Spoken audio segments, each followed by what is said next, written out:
Bonjour à toutes et à tous, avant d'aller plus loin, je vous préviens qu'une transcription est disponible gratuitement sur Patreon.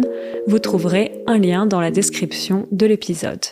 Et restez bien jusqu'à la fin, car à la fin, je ferai une version rapide de l'épisode.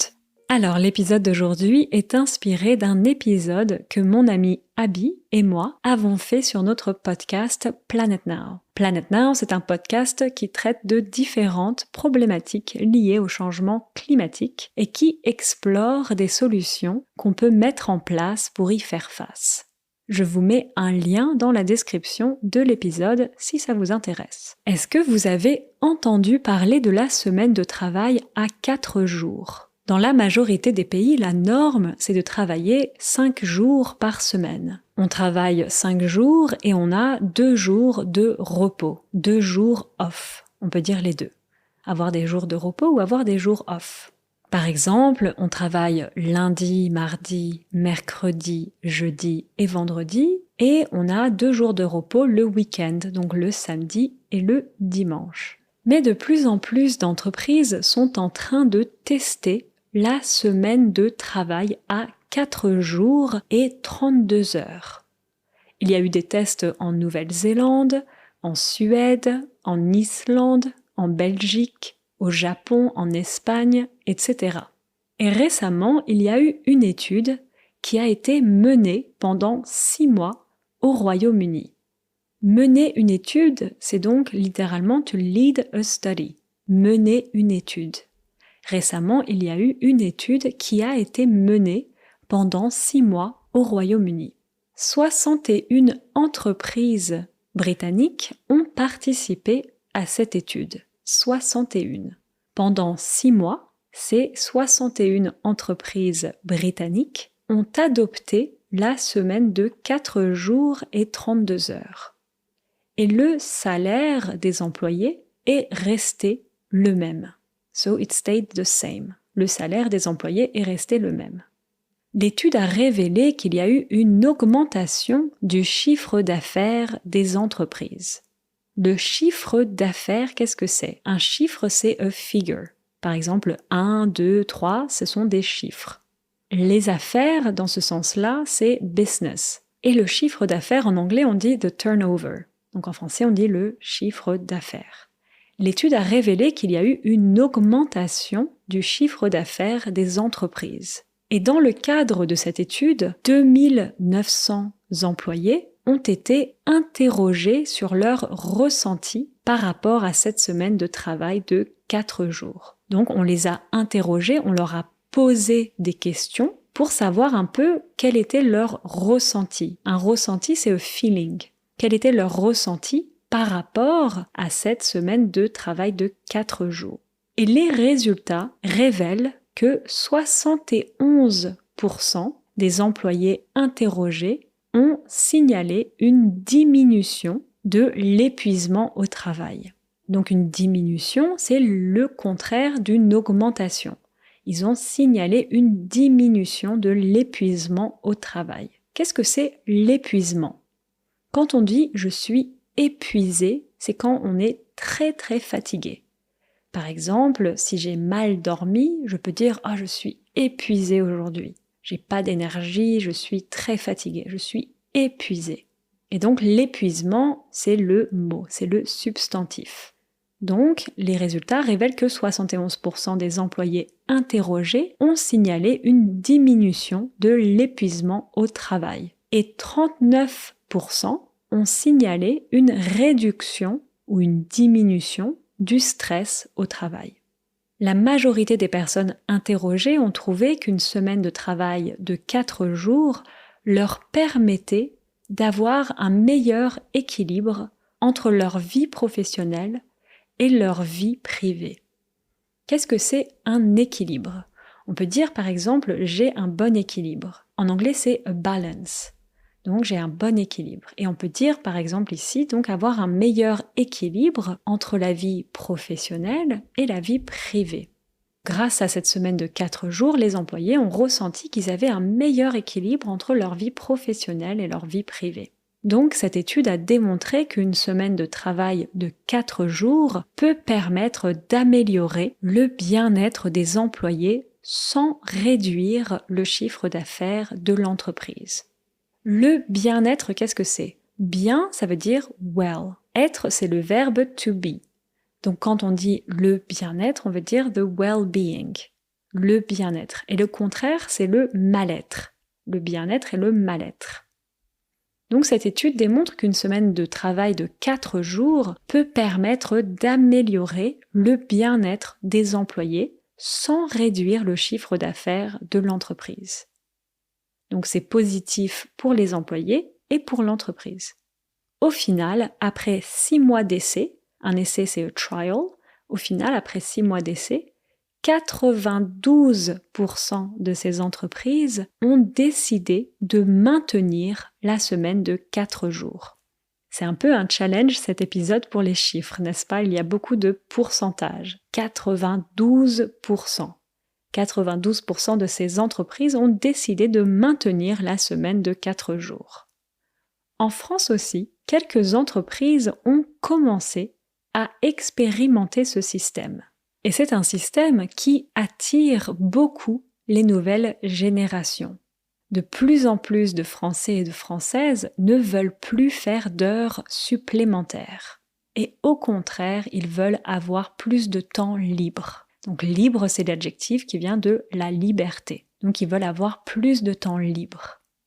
Quand je vous avais parlé de la réforme des retraites, j'avais expliqué que les manifestations contre cette réforme montraient bien qu'il y a une véritable crise du travail en France. Les conditions de travail se sont dégradées ces dernières années et beaucoup de Français et de Françaises considèrent que travail est synonyme de mal-être. Donc je disais tout à l'heure, le mal-être c'est le contraire du bien-être. Et donc la mise en place de la semaine de 4 jours pourrait éventuellement être un moyen d'améliorer le bien-être des employés en France. Bien sûr, il y a des secteurs dans lesquels ça peut être compliqué de mettre en place ce système. Mais dans les domaines où c'est possible, la semaine de 4 jours pourrait être très bénéfique pour les entreprises, pour les employés et pour la planète. Pourquoi est-ce que ce système pourrait également être bénéfique pour la planète? En fait, des études ont révélé qu'en moyenne, une réduction de 10% du temps de travail réduit l'empreinte carbone d'un individu de 8,6%. Alors, je vais expliquer un peu. Donc, en fait, des études ont révélé qu'en moyenne c'est on average. Donc, des études ont révélé qu'en moyenne, une réduction de 10% du temps de travail réduit l'empreinte carbone. Qu'est-ce que c'est une empreinte? On peut dire par exemple une empreinte digitale. Une empreinte, c'est donc a footprint, une empreinte. Et donc vous comprenez ce que c'est l'empreinte carbone d'un individu. Je répète toute cette phrase. En fait, des études ont révélé qu'en moyenne, une réduction de 10% du temps de travail réduit l'empreinte carbone d'un individu de 8,6%. Une réduction du temps de travail peut réduire les émissions de carbone liées à l'envoi et au stockage de données. L'envoi, ça vient du verbe envoyer, to send. Et donc le stockage, ça vous comprenez. Et une donnée, c'est a data.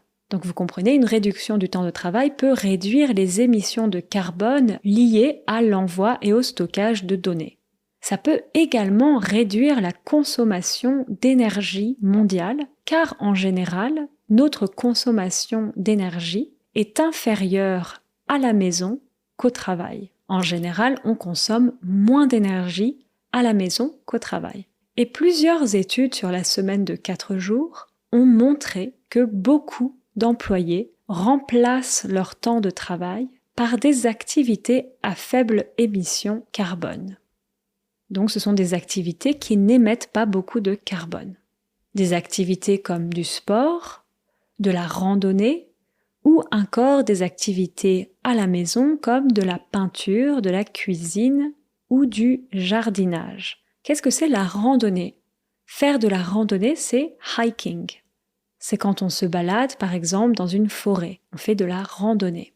Et donc ces activités, le sport, la randonnée ou des activités à la maison comme la peinture, la cuisine ou le jardinage, ce sont des activités à faible émission carbone. Toutes ces études montrent donc que le développement de la semaine de 4 jours pourrait jouer un rôle conséquent dans le combat contre le changement climatique. Et comme on disait tout à l'heure, ce système pourrait également être bénéfique pour la santé des employés. Après, c'est important de dire que c'est compliqué de prédire comment les gens passeraient généralement leurs jours de repos supplémentaires. Alors, passerait, c'est donc le conditionnel de passer. Donc, par exemple, passer du temps, je passe du temps, je passerai du temps au conditionnel. Allez, petit exercice de conjugaison, on va conjuguer le verbe passer au conditionnel. Je passerai, tu passerais, il ou elle passerait, nous passerions, attention, vous passeriez, il passerait ou elle passerait. Et attention, c'est A-I-E-N-T à la fin. Donc je répète toute cette phrase, après c'est important de dire que c'est compliqué de prédire comment les gens passeraient généralement leurs jours de repos supplémentaires. Certains employés ou certaines employées pourraient voir ça comme une opportunité pour sauter dans un avion et profiter d'un week-end de 3 jours loin de la maison. Sauter, c'est to jump, un avion, a plane. Donc certains employés ou certains employés pourraient voir ça comme une opportunité pour sauter dans un avion et profiter d'un week-end de 3 jours loin de la maison. Voilà, comme d'habitude, j'espère que ce sujet vous a intéressé. N'hésitez pas à me laisser un petit commentaire sur la plateforme que vous utilisez pour m'écouter ou à me soutenir sur Patreon si vous aimez mon travail. Et si vous aimez ce sujet et que vous avez besoin d'un peu d'optimisme, n'hésitez pas à aller écouter mon autre podcast Planet Now. Et tout de suite la version rapide de l'épisode d'aujourd'hui. Alors, comme je disais, l'épisode d'aujourd'hui est inspiré d'un épisode que mon ami Abby et moi avons fait sur notre podcast Planet Now. Planet Now, c'est un podcast qui traite de différentes problématiques liées au changement climatique et qui explore des solutions ou des initiatives qu'on peut mettre en place pour y faire face. Je vous mets un lien dans la description de l'épisode si ça vous intéresse. Donc, comme je vous demandais, est-ce que vous avez déjà entendu parler de la semaine de travail de 4 jours ? Dans la majorité des pays, la norme, c'est de travailler 5 jours par semaine. On travaille 5 jours et on a 2 jours de repos ou on peut dire 2 jours off. Mais de plus en plus d'entreprises sont en train de tester la semaine de 4 jours et 32 heures. Il y a eu des tests en Nouvelle-Zélande, en Suède, en Islande, en Belgique, au Japon, en Espagne, etc. Et récemment, il y a eu une étude qui a été menée pendant 6 mois au Royaume-Uni. 61 entreprises britanniques ont participé à cette étude. Pendant 6 mois, ces 61 entreprises britanniques ont adopté la semaine de 4 jours et 32 heures.